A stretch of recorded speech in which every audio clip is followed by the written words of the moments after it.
Bonsoir et bienvenue dans cette nouvelle édition de 24 heures Sénat. Voici les titres. Le Sénat rejette la proposition de loi sur la fin de vie. La majorité sénatoriale divisée sur ce texte avait fortement modifié son contenu. En séance, elle avait refusé de créer un droit à une sédation profonde allant jusqu'à la mort. Analyse et conséquences dans un instant. Le secteur des télécoms en effervescence. Après l'offre de Numéricable laissée faire sur Bouygues, le gouvernement pose ses conditions. Emmanuel Macron, le ministre de l'économie, reçoit en ce moment même Patrick Drahi pour obtenir des garanties sur l'emploi. Débat à suivre dans cette édition. La ville de Paris officiellement candidate au JO de 2024 après 3 échecs. Cette candidature sera-t-elle la bonne? Quelle retombée peut-on en attendre alors que certaines voix s'élèvent pour dénoncer le coût de l'opération? Reportage et décryptage dans ce journal. Le gouvernement soulagé après le rejet au Sénat cet après-midi de la proposition de loi Claes-Leonetti sur la fin de vie. Il faut dire que le texte avait été réécrit en séance la semaine dernière. Les sénateurs de la commission des lois s'opposant en droit à une sédation profonde et continue. Les explications de Jérôme Rabier. Pour l'adoption 87 contre 196. On attendait un scrutin serré. La version sénatoriale du texte sur la fin de vie a finalement été massivement rejetée. Largement réécrit par rapport à la version qui arrivait de l'Assemblée, il n'a pas convaincu une majorité au Palais du Luxembourg, au grand soulagement de la ministre de la Santé. J'ai à la fois d'infinis regrets qu'un consensus, qu'un rassemblement ne se soit pas opéré au Sénat comme il s'était opéré à l'Assemblée nationale. Mais je suis soulagée que la sagesse de la Haute Assemblée l'ait amené à rejeter ce texte. Socialistes, écologistes, membres du RDSE et communistes ont presque à l'unanimité voté contre, rejoints par 37 des 41 sénateurs centristes, après une explication de vote qui résumait la pensée générale. Ce texte était à la fois trop pour certains, pas assez pour d'autres. Mais aujourd'hui, il n'est rien. Il est un oubli d'humanité et un défaut de fraternité. Au sein du groupe Les Républicains, les positions étaient très diverses, le vote étant libre sur ce type de sujet. Certains ont affiché clairement leur opposition à un texte qui retirait notamment la notion de sédation profonde et continue jusqu'au décès. Il n'y a pas d'équilibre politique, il y a un équilibre sociétal, un équilibre de convictions. Et c'est vrai que le texte tel qu'il a été adopté n'est pas conforme à mes convictions et c'est pour ça que je ne peux pas le voter. Le chef de file du groupe continue, lui, de défendre la version sénatoriale du texte, appelant au respect des convictions. Je pense qu'un certain nombre d'entre nous ont voulu faire en sorte qu'il n'y ait pas de dérive euthanasique dans ce texte. Alors maintenant, le texte va partir à l'Assemblée, il va revenir au Sénat. Je pense que c'est important qu'il soit examiné au fond. Ce qui est aussi important, c'est que chacun doit respecter les convictions de l'autre. Place désormais à une deuxième lecture, ce qui promet une nouvelle bataille à la Haute Assemblée, même si après ce vote de rejet, le rapport de force est désormais connu. Feu vert du Sénat au projet de loi sur le renseignement. Cet après-midi, le gouvernement avait pourtant déposé des amendements de dernière minute. Un moyen pour l'exécutif de corriger le tir, notamment en ce qui concernait la surveillance des non-résidents. Jérôme Bonnard. Le 16 juin dernier, le député socialiste et rapporteur de la loi, Jean-Jacques Urvoas, avait rajouté in extremis une disposition qui autorise la surveillance des étrangers non-résidents en France. Diplomates, journalistes pourraient ainsi être mis sur écoute ou épiés par les services de renseignement sans que l'instance de contrôle soit saisie. Une procédure jugée anticonstitutionnelle par le gouvernement. Chaque mesure doit être appréhendée à l'aune des garanties juridiques dont elle est assortie. La jurisprudence du Conseil constitutionnel est en effet très restrictive quant aux possibilités d'instituer des différences de traitement au détriment des étrangers, même non-résidents, dans l'application de la loi française sur le territoire national. Les sénateurs, en majorité contre cette disposition, sont visiblement soulagés. Le texte sur le renseignement, il sort du Sénat différent de ce qu'il était lorsqu'il est arrivé au Sénat. Nous avons beaucoup œuvré pour protéger les libertés, protéger la vie privée, accroître les moyens du contrôle, de la commission de contrôle. L'autre modification souhaitée par le gouvernement concerne l'encadrement des lanceurs d'alerte. Un agent qui témoigne devant la commission de contrôle ne pourra plus révéler des informations classées secret défense et pouvant porter atteinte à la sécurité des personnels. Demain, ce sera au tour des députés de voter le texte final d'une loi à l'origine très controversée par de nombreuses associations qui craignent une surveillance de masse. Et les sénateurs poursuivent en ce moment même l'examen du projet de réforme du dialogue social. Hier, ils ont supprimé les commissions paritaires régionales, point de discorde entre les deux assemblées. Le président du MoDem, François Bayrou, était l'invité de Preuve par 3, l'occasion pour le maire de Pau de se montrer critique quant aux procédures parlementaires et à leur lenteur. On l'écoute. Je pense que la procédure parlementaire est totalement inadaptée à la réalité du pays. Je pense qu'une des raisons de la rupture entre les citoyens et les pouvoirs, c'est que les pouvoirs parlent et n'agissent jamais. Et je pense qu'il est indispensable qu'on puisse avoir une réactivité des institutions et une vérité des institutions. Preuve par 3 avec François Bayrou, c'est à revoir sur notre antenne ce soir à partir de 22h45. C'est un temps fort dans les travaux de la commission d'enquête sénatoriale sur le coût économique de la pollution de l'air. L'audition de Ségolène Royal, la ministre de l'Environnement, elle était entendue cet après-midi par les sénateurs. Écoutez sa réponse aux questions sur le diesel. On ne peut pas faire l'interdiction du diesel du jour au lendemain. Regardez déjà la difficulté puisqu'on a encouragé pendant des années et des années et des années l'achat de véhicules diesel. Donc il faut aussi savoir raison garder, être pragmatique et regarder la réalité de la situation. Deuxièmement, les constructeurs font des efforts considérables, puisqu'aujourd'hui, il y a des véhicules beaucoup moins polluants, des voitures diesel beaucoup moins polluants. Mais j'observe que vous devriez aller même beaucoup plus loin sur votre question, puisqu'on est à quelques mois de la COP21, on est sur la problématique de l'utilisation des énergies fossiles, et la vraie question, c'est comment est-ce qu'on prépare l'après-pétrole ? 24h Sénat, tout de suite le débat.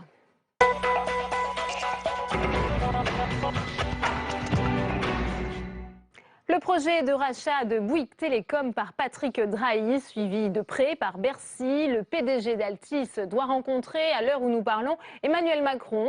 Le gouvernement redoute en effet des conséquences en matière d'emploi. Aurélien Romano.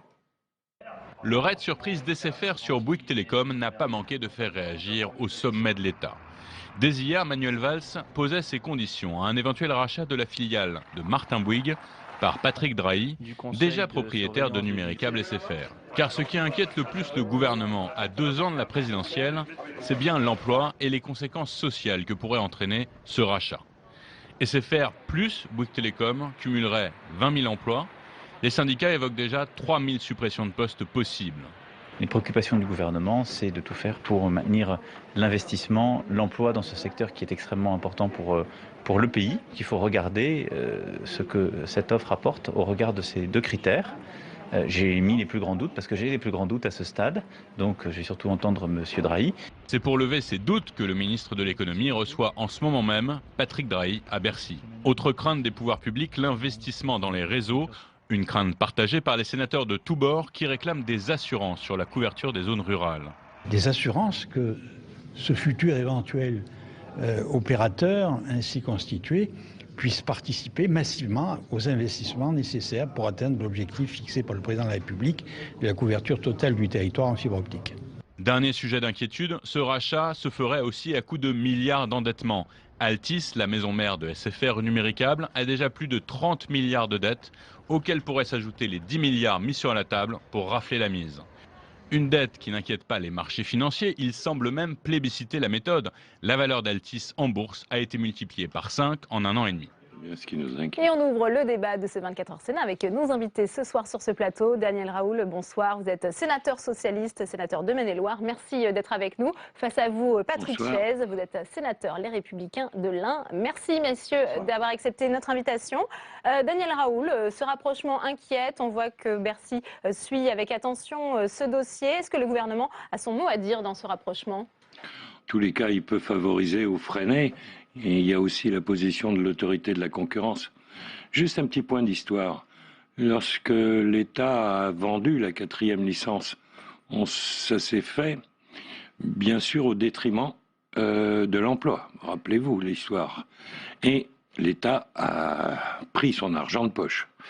Ça s'est fait au bénéfice du consommateur. c'est vrai que la 4e licence a généré des économies au niveau des forfaits. Ensuite, il y a eu l'opération avortée de SFR sur Bouygues, sur lequel on se posait des questions, en tous les cas, au niveau de l'emploi.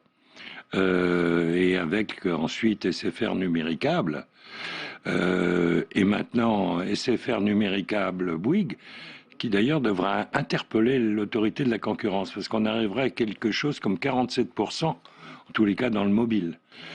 La question se pose sur 3 pans pour moi. L'emploi, le consommateur et les investissements, autrement dit la couverture du territoire. C'est les 3 points importants sur lesquels il faudrait avoir des assurances. Le Sénat très attaché à cette question. Votre réaction, Patrick Chaise, sur Patrick Drahi peut-être. On sait qu'il y a un an, SFR était racheté pour 13 milliards. On sait qu'il est prêt à mettre sur la table 10 à 11 milliards d'euros pour racheter Bouygues. Et il va se retrouver à la tête d'un ensemble de plus de 22 millions d'abonnés dans le mobile. Comment vous décrivez cet homme?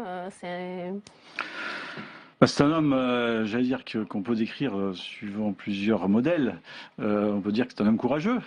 Si on se place du côté de la prise de risque. Avisé, vous diriez cela? En tout cas, opportuniste.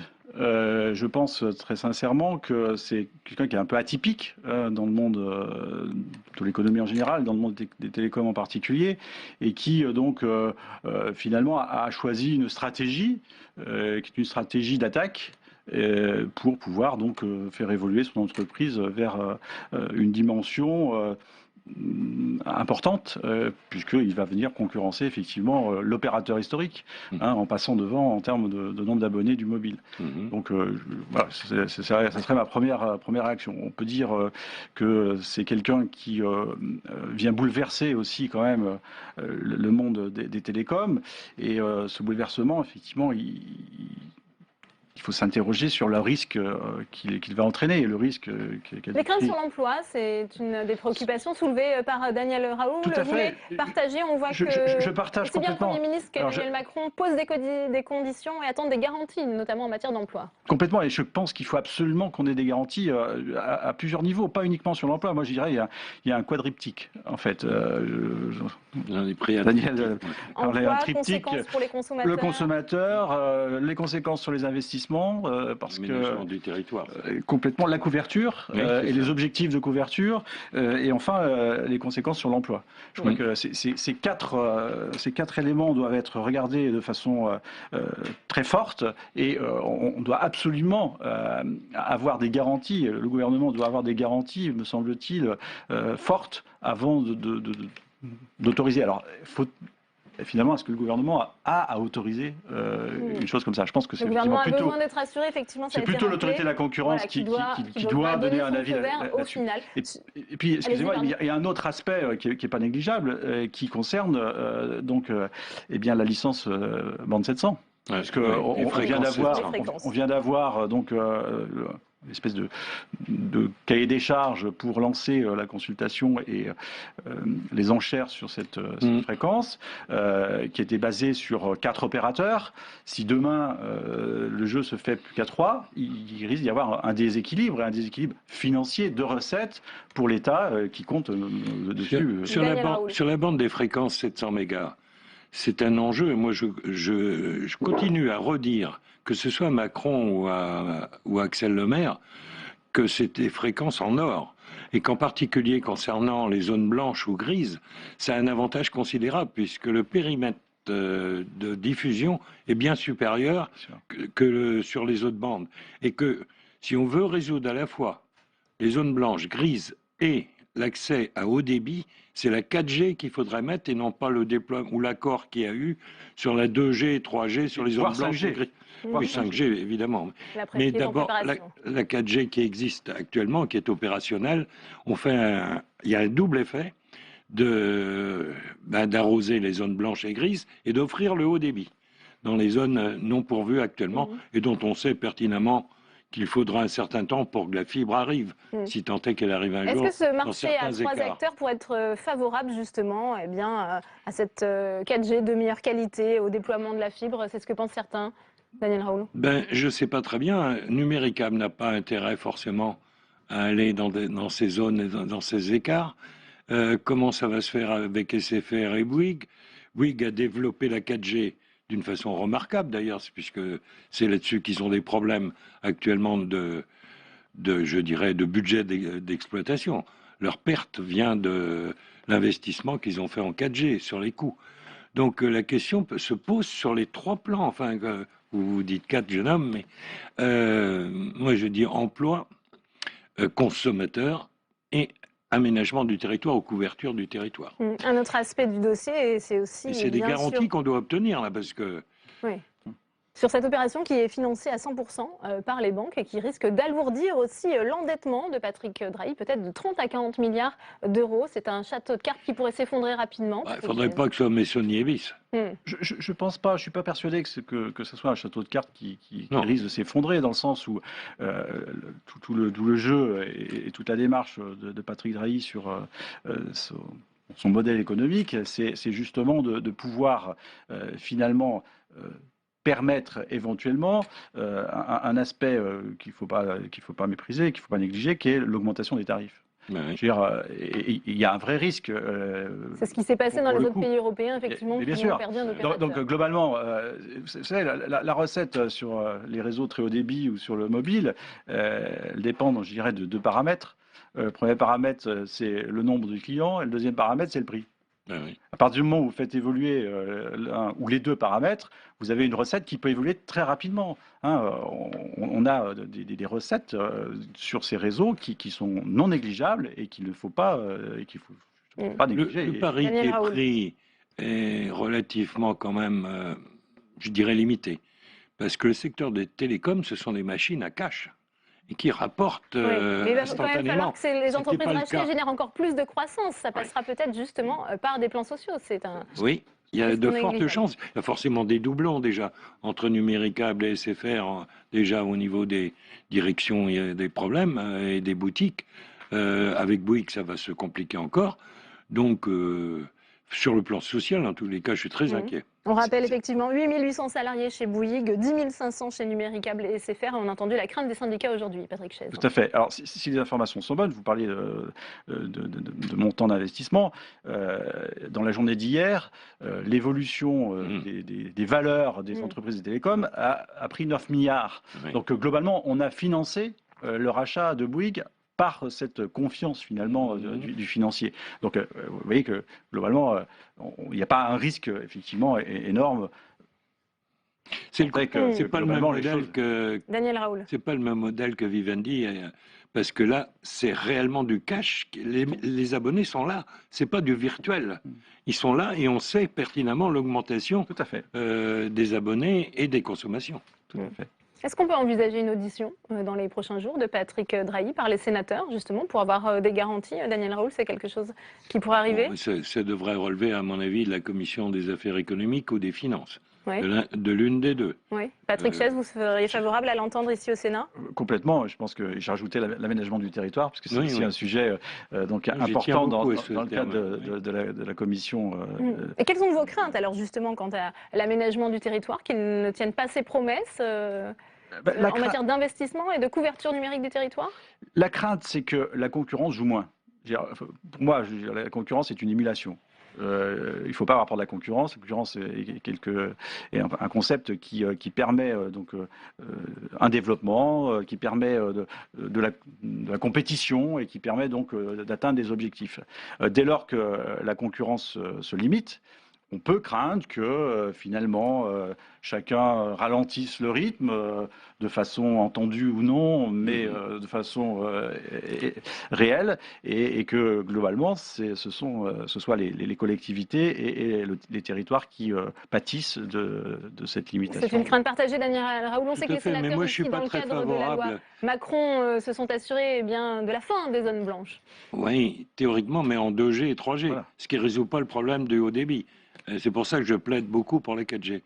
Mais je ne suis pas un fanatique du TOC, du trouble obsessionnel de la concurrence. Quand on regarde ce qui s'est passé au niveau de l'Europe, ça n'a pas forcément profité aux consommateurs.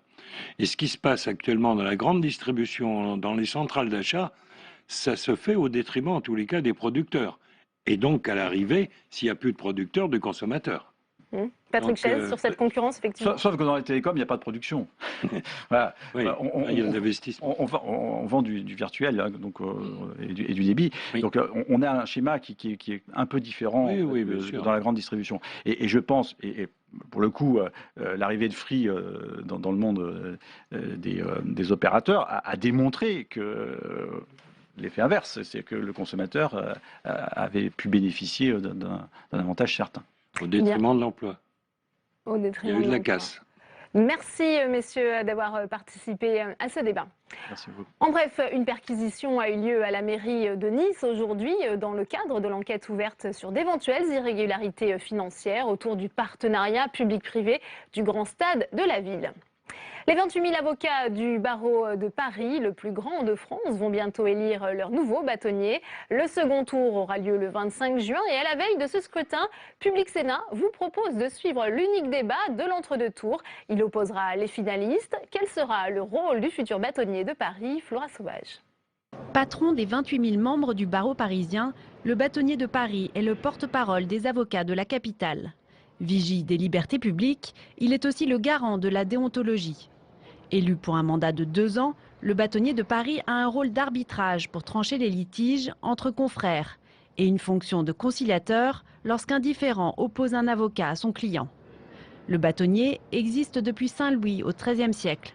On l'appelle ainsi car à l'époque, il portait le bâton de Saint-Yves, patron des avocats. Aujourd'hui, le barreau de Paris est le plus important de France. Il rassemble plus de la moitié des robes noires de l'Hexagone. C'est le chef de file du premier des 161 barreaux du pays et un interlocuteur privilégié des cercles du pouvoir. De quoi faire du bâtonnier de Paris un personnage puissant et courtisé.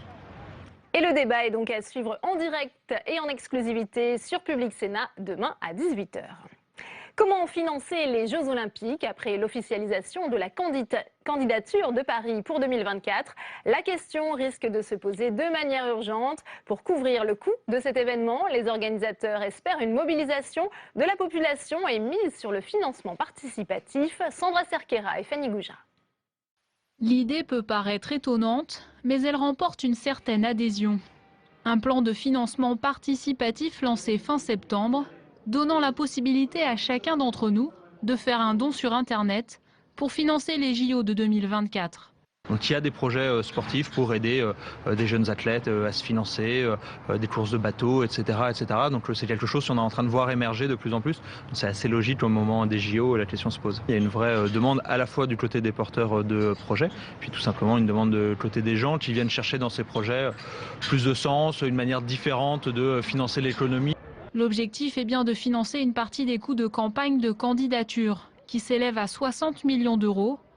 Mais c'est aussi l'occasion de fédérer des Français encore partagés sur le projet, en particulier sur ses retombées financières et fiscales. C'est aussi une façon, à un moment donné, de rentrer différemment pour les gens dans cette histoire de JO, de pas simplement être un consommateur, entre guillemets, qui va regarder les JO à la télé ou qui va regarder un spectacle dans une salle à un moment donné, mais ils vont pouvoir participer aussi, pas forcément co-construire ces JO, mais avoir une place un peu plus privilégiée dans l'échange qui va être créé. La question des dépenses est dans toutes les têtes, car bien souvent le coût réel des Jeux Olympiques est supérieur aux prévisions. 40% des Français se disent prêts à donner au moins 1 euro pour financer l'organisation des JO. Et pour parler de cette candidature de la ville de Paris, mon invité ce soir, Didier Primo, vous êtes économiste et vous êtes directeur général du Centre de droit et d'économie du sport de Limoges. Merci d'être avec nous. Est-ce que vous pensez que la France a des chances d'être choisie cette fois après 3 échecs pour les JO de 2024 ? Oui, je crois qu'il y a une vraie chance pour au moins 2 raisons. Stratégiquement, sans doute, cette candidature a-t-elle mieux bâti que précédemment, avec un vrai travail en amont du mouvement sportif de son côté, de l'État également, pour bien prendre en considération les conditions de la réussite. Et la deuxième, c'est jusqu'à une période récente, les choses peuvent un peu changer. La concurrence était peut-être un petit peu moins forte sur ces JO. Le lancement de l'agenda 2020 sur du CIO récemment peut un peu modifier la donne à ce niveau-là. Qu'est-ce qui n'avait pas marché selon vous les précédentes fois ? Ça a été, je dirais, débriefé par l'ensemble des acteurs, probablement que la France n'avait pas assez pris en considération le fait que le CIO veut que les candidatures soient portées par le mouvement sportif et par les athlètes eux-mêmes. Et au moment des dernières candidatures, sans doute que l'État, les collectivités locales qui interviennent fortement dans le financement étaient très présentes, ce qui peut apparaître logique, mais qui était sans doute une petite forme de maladresse vis-à-vis du CIO. Alors justement, ce financement, on l'a entendu, eh bien, les organisateurs misent en partie sur le financement participatif. Comment jugez-vous cette idée? C'est une bonne méthode selon vous? C'est intéressant dans la mesure où, effectivement, au niveau du comité olympique, l'un des critères, c'est qu'il y a vraiment un engouement derrière la candidature. Donc ce financement participatif, c'est une façon innovante d'impliquer le public. Donc en ce sens, ça paraît une bonne idée. 40%, on l'a entendu, des Français seraient prêts à donner 1 euro. Ça vous étonne, cette proportion? Non, pas forcément. Après, c'est vrai qu'il y a quelquefois un petit peu loin de la coupe aux lèvres parce qu'effectivement, on utilise ce genre de méthode en économie, par exemple, pour évaluer certaines dépenses que les Français seraient prêts à effectuer. Après, la réalité peut éventuellement être un petit peu différente. Quand on sort vraiment l'argent, quelquefois, la réalité est un petit peu différente. C'est vrai que la ville de Paris présente un projet qu'elle appelle économiquement sobre. Ça, c'est important pour pouvoir marquer des points, justement, dans un contexte un peu budgétaire restreint. À la fois dans le contexte économique restreint, budgétaire restreint, effectivement, aussi dans une réflexion qui est maintenant engagée véritablement au niveau des pouvoirs sportifs pour essayer de limiter le gigantisme des Jeux et de favoriser plutôt un héritage et également une possibilité d'ouvrir la candidature à plus de candidats potentiels. Donc je pense qu'effectivement, c'est une réflexion qu'il faut avoir. La ville de Paris va devoir investir beaucoup d'argent, selon vous. Elle peut déjà miser sur l'existant. Incontestablement, on peut s'appuyer sur l'existant puisqu'il manque deux gros équipements majeurs pour pouvoir effectivement candidater. C'est vrai que si on compare avec les Jeux qui ont eu lieu récemment à Sochi, c'est même pas la peine d'en parler. Il a fallu mettre plus de 37 millions d'euros sur la table. Même à Londres, où on était sur plus de 12 millions en fait, de coûts, je pense qu'a priori, on devrait pouvoir être à un niveau inférieur compte tenu de l'existant ici. Il y a aussi cette question avec la concurrence, avec l'exposition universelle. Est-ce que ça pourrait affaiblir la candidature de la ville de Paris au JO selon vous? C'est difficile à dire parce qu'effectivement, on a affaire à deux grands événements qui peuvent pour partie générer des effets assez proches, puisqu'effectivement, nous, au CDS, on ne croit pas véritablement à l'impact économique très fort de ces événements, qu'ils soient sportifs ou non sportifs. Et dans la réalité, tous les travaux démontrent que l'impact est relativement faible, moins de 1% du PIB. Par contre, on croit beaucoup quand les Jeux, quand ces événements sont mis au service d'une politique ambitieuse de restructuration urbaine, par exemple, et on peut être dans cette hypothèse avec la construction du Grand Paris, comme on l'a été au niveau de la restructuration de Barcelone en 1992, là, ce type d'événement qui a une capacité à mobiliser tous les acteurs peut effectivement constituer un outil assez efficace pour arriver à cela. Donc ça, c'est le point positif, cette restructuration possible. Est-ce qu'il y a quand même un risque d'avoir un gros déficit à la fin des JO si Paris l'emportait? Il y a un risque de voir les coûts dériver un peu parce que l'histoire montre que ça a été très souvent le cas. Le risque à Athènes, est quand même par exemple, tout à fait, bien évidemment, à Athènes ou précédemment il y a plus longtemps à Montréal, etc. Maintenant, dès lors que les infrastructures sont majoritairement déjà présentes, le risque est quand même limité à ce niveau-là. Eh bien, regardez, on a posé la question à notre partenaire Lobs.com aux internautes. La France a-t-elle les moyens d'organiser les Jeux Olympiques en 2024? Les internautes ont répondu non à 75%, oui à 22% sur 197 votants. Merci Didier Primo d'avoir été notre invité ce soir. C'est la fin de cette édition. Merci à vous de l'avoir suivi. Tout de suite, ça vous regarde sur LCP Assemblée nationale. Bonne soirée et à demain.